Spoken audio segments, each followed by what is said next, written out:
How's it going, guys? Jake here, and today I'm doing the second part of the Twilight Forest mod review. And now, in this part, I'm going over some special blocks, as you can see behind me, doing a brief overview of all the mobs, going over the bosses, and then just kind of the world itself in general. So without further ado, let's jump right into it. So I'm going to start off with these really cool looking blocks here. These are castle doors. Now this is, well, the castle that they belong to. Now this is a work in progress castle, as this will eventually have the final boss that you'll have to kill.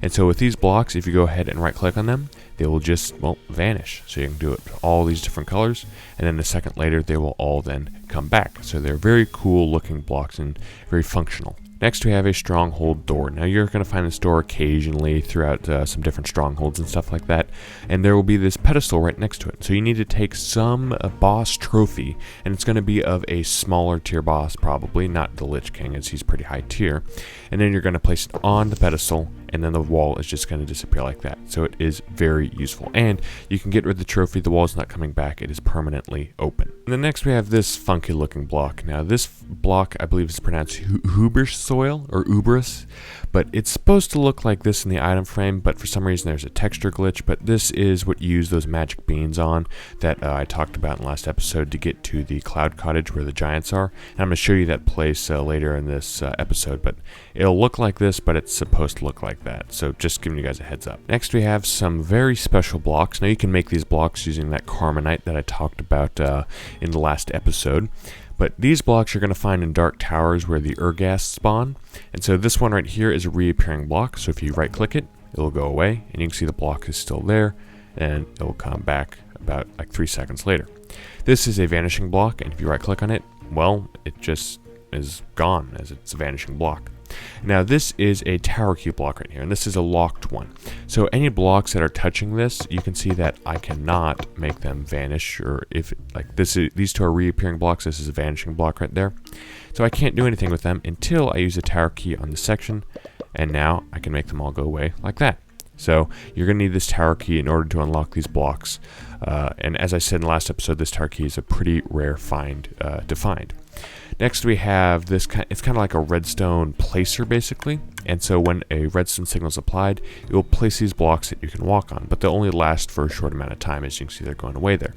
Now these are used throughout the tower in puzzles for you to climb up, and you have to figure out which path is the correct one.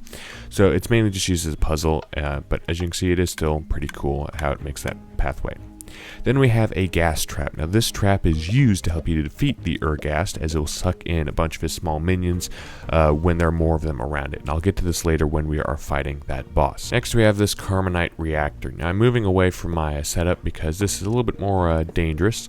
Once there's redstone applied to all 6 sides of this, it will then turn into these fake diamonds and gold, so do not go in there to get that stuff. And then after a second, it will then have this weird gas thing that will start going around in a 5x5 area with some netherrack spawning. And then, well, it'll explode and shoot out a bunch of small gaslings that are there when you fight the Urghast boss. So I don't know, how you'd use this, but that's what it does. So be very careful when using it. Next we have the mobs. Now as you can see, there's quite a few of them in here, and now I'm not including the boss spawn eggs. So we're going to start off with a bunch of the very peaceful mobs going up here, and you've already seen several of these guys. We got the wild boar, and well, he's a pig, but in a little bit tougher condition. We got a wild deer, very beautiful. We got a penguin, which are absolutely adorable. We got a forest squirrel, and I love the animation on this guy's tail. He's just adorable. We got a dwarf rabbit, which is, well, just a much smaller rabbit. We got a forest raven. Now you can already see these guys like right here. They're all around. And these are the guys you have to kill to get the raven's feather. And you got a bighorn sheep. Now these guys come in multiple different colors. There it goes. There's a pink one. And we got fireflies. And these guys are just nice green dots that go around like this. And then this guy doesn't seem to be aggressive. I think it might be if you attack him. But he is a red Cap Goblin because, well, he has a red cap. And so it appears that he's a miner, but when I went into survival, this guy does not seem to attack me. So hopefully he is peaceful. We have another red cap monster here. Then we got some wolves, and we got some yetis and some spiders. So these guys are almost guaranteed aggressive. Now this red cap sapper, I don't think he is aggressive. He just looks like he's a little bit more advanced than that guy. It makes some very interesting noises. Actually, might be less advanced because that's a stone pickaxe. He has an iron pickaxe. Next, we have a Mist Wolf, and these guys are massive, as you can see, compared to an average dog. We have a Winter Wolf, and then we have a Hostile Wolf. And so this guy isn't big, but he is, well, hostile. So you don't have to attack this guy. He'll start attacking people, including other mobs like the Skeleton Druid, and I'll get to that guy in just a second. Then we have the Yeti, and this guy is absolutely hilarious. Look at that mouth.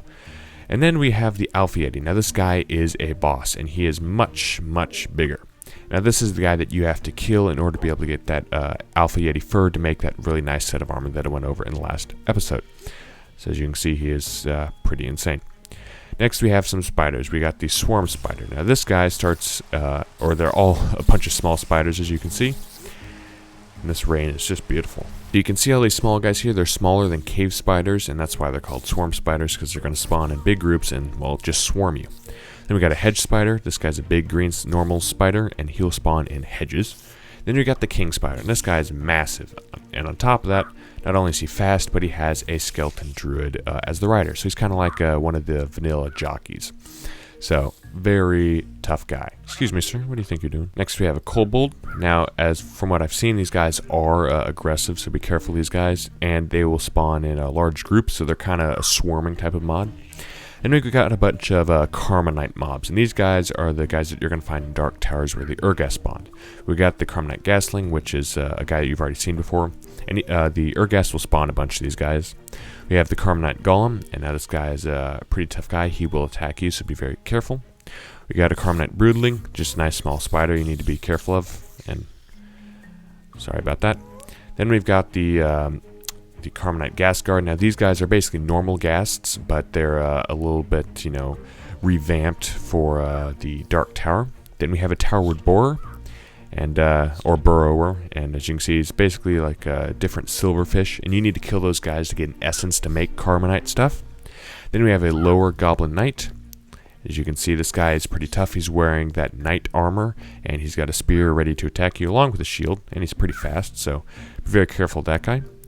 We have a Helmet Crab, and he is beautiful. Then finally we have a Block and Chain Goblin. Now this guy is aggressive, and he's wielding a very powerful weapon that I went over in the previous episode, so be very careful of that goblin. Next we have the Mosquito Swarm, and it's pretty self-evident. These guys are very annoying. I believe the way to get away from them is not only running away, but getting in water.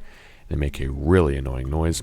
Next we have the Skeleton Druid, and now this guy is the guy that you saw riding on the King Spider.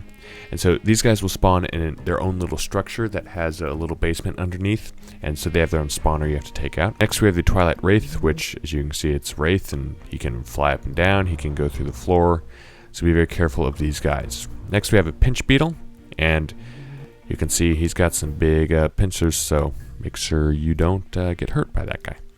Then we've got a Fire Beetle. And the model for all these things are pretty cool. Got all the attendant stuff. Then you have a Slime Beetle. And this guy, I don't know if this is supposed to be a stinger or something coming up there, or if he's just, well, a Slime Beetle. Next we have some snow and ice monsters. These are used or will be found at when you're fighting the Snow Queen, and I'll get to her later in this episode. Starting with the Snow Guardian. So, as you can see, this guy is kind of a ghost. You can tell his presence by his armor and his snow stuff. And I believe this is a steel leaf armor, so be very careful because that is a very strong armor. Next we have an unstable ice core, and now this ice core, as you can see, looks pretty unstable. So be very careful of these guys as they will attack you. Next we have just a normal ice crystal instead of a unstable one. As you can see, all the things that are running around them are kind of together in normal ice ball, I guess. So still be very careful of this guy. And then we have a stable ice core. And now this guy has the same ice things going around him, but he looks, once again, much more stable than those guys. And all these three guys will spawn when you're fighting the Snow Queen, so be very careful. Next we have the Maze Slime. Now this is a guy that you're going to find in the Labyrinth, and now they're basically just a normal slime, but, well, they are in the Labyrinth. Next we have a Minotaur. These guys are also in the Labyrinth. These guys will charge at you, and this axe deals more damage when they charge, so be very careful of these guys. Next we have a Cave Troll. Now these guys are not only ugly, but they are big, tough, and just a big brute, so careful of these guys. But they also do have, or can drop some rare things when you kill them with a very low percentage, but it can happen. Next we have this annoying guy. This is the Death Tome, and this guy will be in the Twilight Lich area. And these guys are annoying, hard to kill, they kind of float around, and so careful of those guys. Next we have some giants. Now these guys are awesome. We have a giant miner, and they will copy your skin, so as you can see it's a big version of myself. And so he has a giant's pickaxe, and this is an item you can get, and I'll show that to you later, but it just looks amazing. Then we have an armored giant, which is yourself once again, but in armor with a giant sword, and so you're going to find both these guys up there in one of those cloud cottages. And then finally we have three guys who are kind of work in progress guys. First we have what seems to be the Harbinger, and he's kind of just a big red cube right now. I don't really know what this guy does. He walks around, and as I said, these guys I believe are work in progress. Then we have an Adherent, which kind of looks like some floating very powerful mob with some spiky things on his arm, I guess. And yeah, I bet these guys are going to spawn this castle since they're very magical and kind of match the theme and look like they're going to be a tough final boss. Oh, I was looking at the wrong side. I thought that was the front of him. Wow. Then we have a Twilight Forest roving cube, apparently. And this does something. And I do believe that this will eventually be the guy that will drop the Cube of Annihilation, or the Talesman that I went over in the last episode, as you know, he kind of looks like it. But yeah, those I believe are three work-in-progress guys that should be completely updated. And yeah, there's not that much information on them, but if you find them, I guess be very careful, as we don't really know what they do. This guy's hilarious. Now I'm going to give you guys a quick taste of the world and the bosses. Now we're going to start with a cloud cottage. Now, oh, you can already see a giant spawning right there. And so there are a bunch of animals up here. You got a giant miner and a giant, or an armored giant. And now these guys' worlds are very interesting because it's basically one block, or one of these things is one block, but it is much larger. As you can see, I break this, and so I only have to break one, and one massive section will go away. So you can harvest these things and then place them down in your own world. And then if you kill these guys, you'll also get their giant axe and pickaxe. And now this giant sword, as you can see, is, well, pretty giant on myself. And now this does a lot of damage, and it has much greater range than an average sword. Now this pickaxe, once again, is, well, unbelievably massive. It just looks awesome.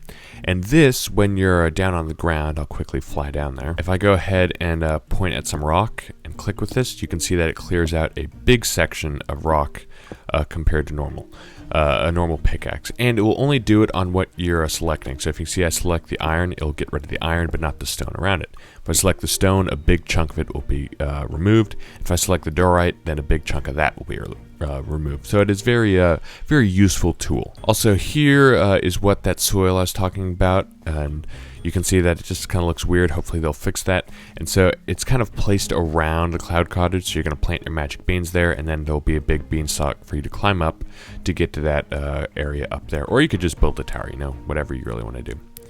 And then in here, this is where those skeleton druids will spawn. As you can see, there's a spawner right there. And now, typically under here, and I don't know if they're always going to be there. Yep, there's not one under here.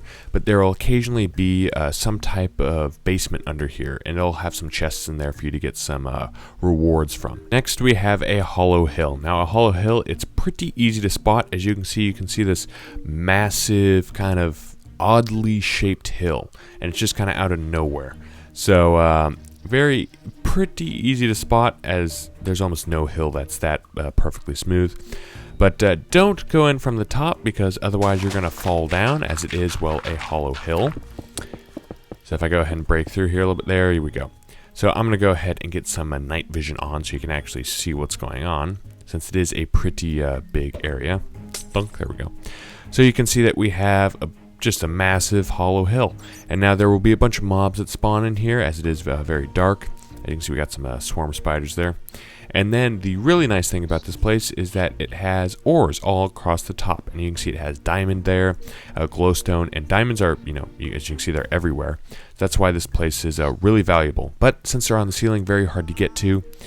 And then also down at the bottom, you occasionally will stumble across some type of chest. And you can see there are spawners. You want to go ahead and get rid of those. There's a chest right here. So as you can see, we got some steel leaves in there that you can get, and all that type of stuff. So just a big place for you to loot, get a bunch of ores, but very, very dangerous. Next, we have kind of a smaller hollow hill. And so as once again, you can see that it's pretty easy to spot. It's just this kind of small hill right here that's kind of too perfectly smooth. So go ahead and break in. Once again, don't go from the top, otherwise you're going to fall down. Get some night vision. As you can see, it's just a much smaller version. Still got ores at the top for you to get. You can kind of work your way through. Got still some mobs that are going to spawn. It's still a hill that has some rewards in it. As you can see, there doesn't seem to be as many diamonds, just a bunch of coal, but still a bunch of rewards, and then chests will spawn in here as well. You guys just like making noise, don't you? Next, we have a hedge. Now, this is where those hedge spiders spawn. So it is a maze, and then there will be these spawners in here with the hedge spiders, and then chests with a bunch of rewards. So you can see you work your way through the maze, and there are some places with more chests, so you can see some rewards in there. So it kind of looks like basic dungeon rewards. And occasionally you'll find like a maze map focus that I went over before in here. So yeah, just a nice little place for you to get some more loot. Next we have a labyrinth. Now it kind of looks like a hollow hill from a distance, but instead there will be this entrance right here going down. And so it is a pretty big fall. So you can see you got some vines there to help you down, or you could place water or something. But once you enter, you've entered the massive maze. So this is where the maze map really comes in handy. Otherwise you can easily get lost in here. So you can see if I click on this, it is now charting down this maze. And so this is, well, a labyrinth. It is massive. And now the Minish Room is the boss that is in here, and it's on the second floor. So you got to work your way down to the second floor. There will be plenty of mobs in here for you to fight. And now it'll be, well, quite a ways till you find the second floor, and you cannot just dig down to it, as they have placed a layer of bedrock in between that and the second floor. And so yeah, you got to spend your time getting through this maze. And you will also stumble across some loot areas, and I've already seen some mushroom stuff happening, meaning I'm close to the Minish Room. And now you will find occasionally some chest areas, like right here. So if I go ahead and break this open, you can see it gets a bunch of rewards, some food, all that type of stuff. And so there are a lot of those around in this maze as well, so you can get those. Oh, here he is. Here's the Minish Room. So you can see he's got 4 chests in here for you to get stuff. He's got some steel leaf armor, so very useful. And yeah, this guy is not going to be super easy, but watch out for when he charges at you. I'm going to see if I can take this guy on. I'm going to go ahead and switch out to game mode 0. And now I do have set of fiery armor on. He's looking at me. Go ahead and hit him. Oh, now I do not know. Oh my gosh. I do not know how much health this guy. How much health he has. He does like to destroy stuff though. Ooh, why is he mad? Well, no, I think I know why he's mad. Ooh, I'm gonna switch back. Wow, I wasn't even really anywhere close to killing this guy. But he'll drop a bunch of beef stroganoff, his diamond axe, and then his trophy for you to have as well. So yeah, or excuse me, meef stroganoff, and this is a very filling food. So then you get his trophy right there. Next we have the Hydra. Now the Hydra kind of looks like a hollow hill at first until you come around to the front. And that's where he has this big open cave for you to fight him. And now he has 3 heads, and like typical Hydra would, when you kill one, 2 more will come back. And that'll happen twice. So in total, there'll be 5 heads before you kill this guy. So as you can see, he's already liking to throw fireballs around. And so you have to just kind of come up and hit him with a bow or a sword and hit his heads. And then sooner or later, you'll kill one, and then 2 more will spawn. And just make sure he doesn't hit you with those fireballs. And it is being a little bit of a little laggy right now, but they do explode when, you know, world isn't trying to load in. And then also the heads will also shoot a big breath of fire, so be careful of those, because, well, if you want to burn alive, then I guess don't dodge them. Come on, breathe fire at me. Ooh, there we go. I killed one of his heads. And so you can see it looks a little weird until he's got 2 more that are gonna pop out. And there they go. So yeah, pretty tough boss. There we go, killed the second head, so now we're gonna have 2 more heads take its place. There's 1, and there's 2. So yeah, this is what his final form looks like, and as you can see, his health bar. So you gotta do a decent amount of damage before you're gonna get the toughest part of the boss. But hey, stop it. What are you gonna do about me, huh?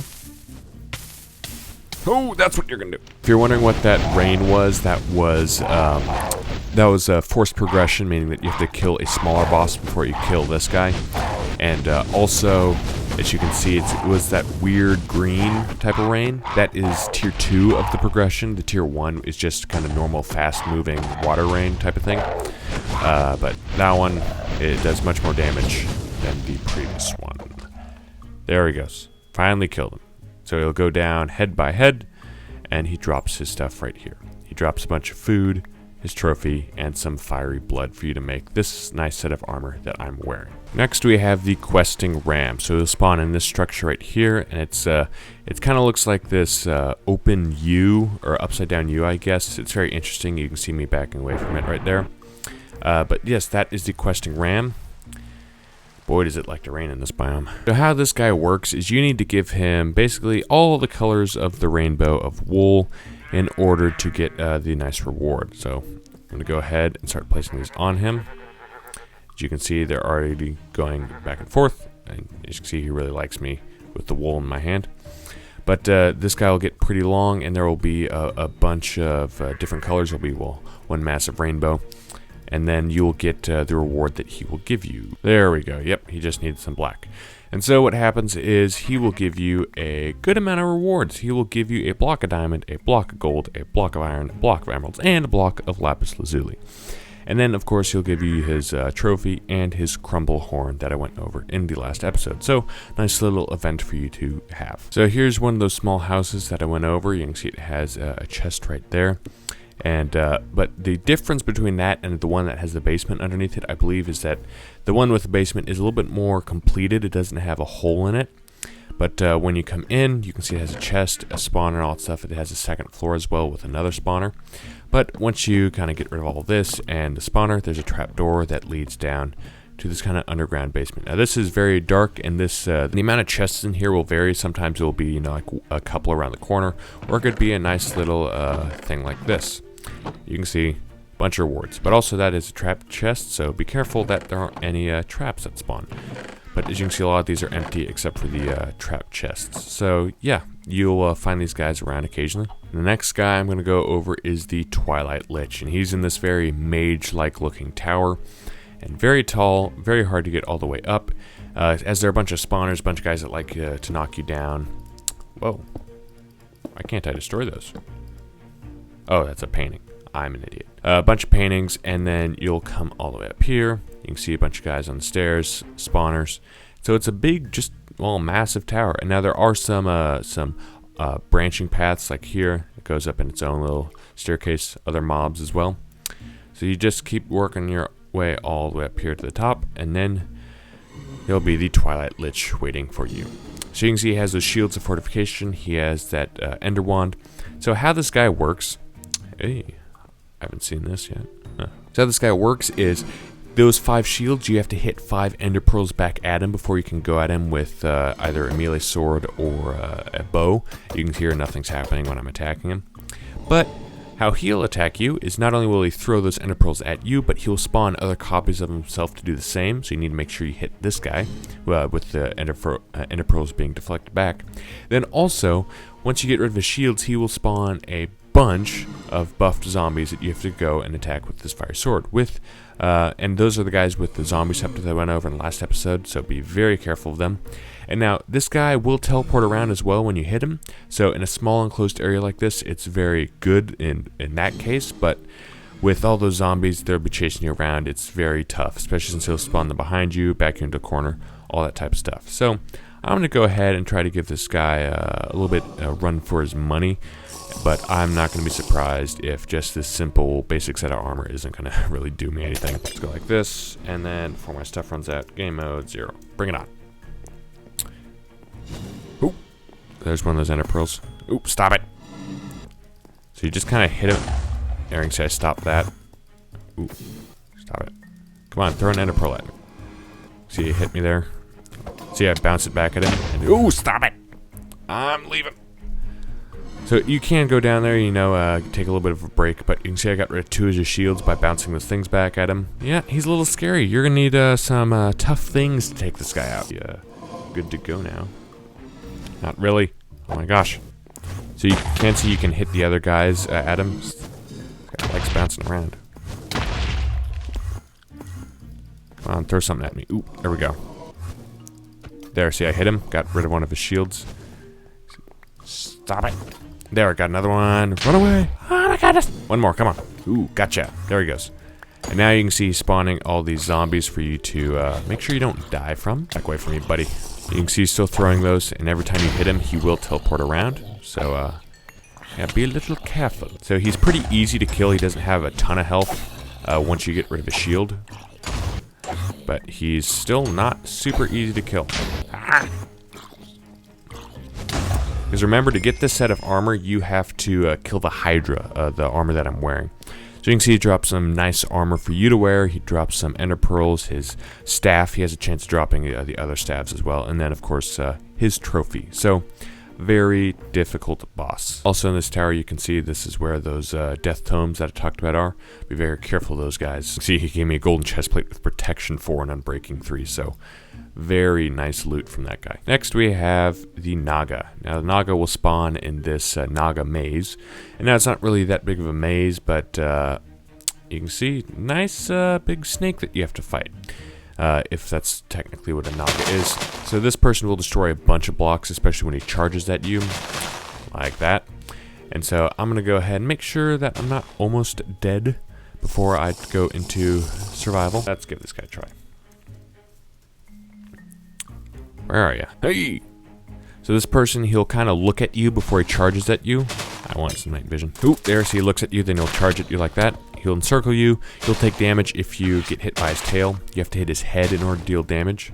You can see he likes running away from you. Bring it on. Bring it on. Bring it on. Are you stuck? Huh? Are you stuck? Huh? Huh? What are you gonna do about it? Huh? I actually haven't seen this. Why is he... He's really stuck. There he goes. Never seen him get this stuck before. Ooh, stop it. Ooh, there he looks at me. Ooh, stop. Oh, whoa.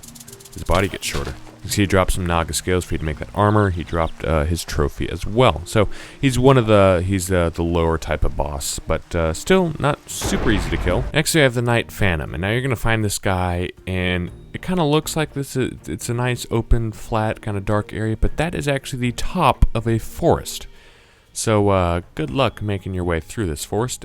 And now I have night vision on, and as you can see, it's still pretty dark. But if I turn this off, pitch black, and I'm a couple blocks into it, so it is ridiculous. So you got some wolves in here, some ghost wolves that yeah, be very careful when you're exploring this place. So next we have the Night Phantom. Now the house of the Night Phantom kind of varies dramatically. Sometimes there's a nice easy staircase leading down to it, and it'll be like, hey, this is where the Night Phantom is. Ooh, nice rewards. So it'll be kind of like a cave entrance that's very obvious, especially since there'll be a lot of mobs protecting it. But then it's kind of like a maze, and it's pretty random. I've seen ones that are very small and very close together, but they have their own rooms. They have some cool stuff like this. Make sure you don't fall in the lava there. But sooner or later, you'll stumble across a room that will contain a bunch of spawners, which is where you're going to fight the big guy himself. Here we go. So I'm going to go ahead and break these, and then a bunch of them are going to spawn.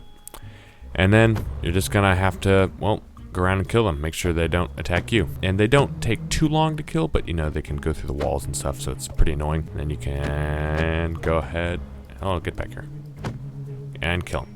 And then he will drop, and they will have a small chance of dropping some stuff that they're wearing, like this pickaxe right here. But then they'll have a chest containing not only his trophy, but a bunch of really nice armor. Now, I went over this armor before in the last episode, but it was just the basic armor. This stuff is now enchanted. So, as you can see, it's really nice armor with a bunch of enchantments on it. So, yeah, very nice rewards from this guy. We have the Urghast. Now, this guy is in a massive tower called the Dark Tower. And as you can see, it's over the type of forest as well. You can see how unbelievably massive it is. Now, in this tower, you can either build all the way up to the top, or you can go through the middle, and it's going to have a bunch of mobs and just a bunch of cool textures and stuff as well. And now this is kind of that area that I was talking about, which had the puzzles that you have to figure out. So you can see you kind of have to work your way around and go to different areas. You can see this is building out. You got to work your way, you know, if you're going to fall down. And so just a nice big puzzle you have to figure out. And then also this block right here, I didn't go over it before. This is an anti-builder. And so this it's in a decent radius, I think like a 6x6 or 7x7 radius around it. It'll prevent blocks from being placed or destroyed. So if I go ahead and place something on this, you can see it breaks it. I can't place anything. I'm trying to place them all around this and it's not letting me. And this can also, you can have to get to this or break it somehow, because sometimes it will prevent this from building in a certain direction. So if I broke that, then maybe it could build it over here. So yeah, just another part of the puzzle. Also, those anti-blocks can be used to prevent you from just building a tower all the way up to the top. Because sometimes there's a big, hello, how are you doing? Because sometimes in here there are big sections of mobs that you could build your way around, but there will be an anti-builder making it to where you have to go in the intended direction that they make you. Once you work your way all the way up these rooms, eventually one will lead you up here to the top where the Urghast will spawn. Oh, you're massive. So there are three things with this guy. The first thing is he'll look at you and launch fireballs, which is unbelievably scary. The next, and a little bit more rare, he'll try to move over you and try to rain down some ice things on you. And those do a bunch of damage. Make sure you don't get hit by those, but he's not that accurate with them. And the third thing is once you deal some damage, he will spawn a bunch of small gaslings, and that's where this gas trap is used. So I'm going to go ahead and not die, because you can see that it is a massive drop down to your death. And this guy likes to put some fireballs to knock you around. So, you can see he looks at me, and he launches some fireballs. Hey, you missed, buddy. Hey. And so you can see he spawns some gaslings right there. You do like to get close to me. Oh, that was close. So the best bet to attack this guy is some projectiles, but if he's close to one of these traps when it goes off, it can kind of suck him down a little bit, which you need to do in order to even get close to attacking him with the sword. Now, how this trap works, as you can see, I activate the pressure plate, nothing happens. It's because you can either activate it by killing these guys. You can hear it starting to play some notes. Now it's doing 2. Now it's doing 3. Once that third note happens, if I step on this, you can see it kind of sucks everything into it. Deals damage to the Urghast. And then any small ghasts that are in here when this goes off will be instantly killed. So you either have to kill the small Urghasts in there to activate it, or sometimes they can be left activated, and then, you know, if a bunch of Urghasts spawn, you can activate and kill them all. So very useful, and it's the way that you bring this guy down if you're going to want to hit him with a sword. So just be careful and make sure you don't take this massive amount of fall damage. That'll be fun times. And the final boss we have is the Snow Queen. And now you can see this kind of rectangle looking place right here.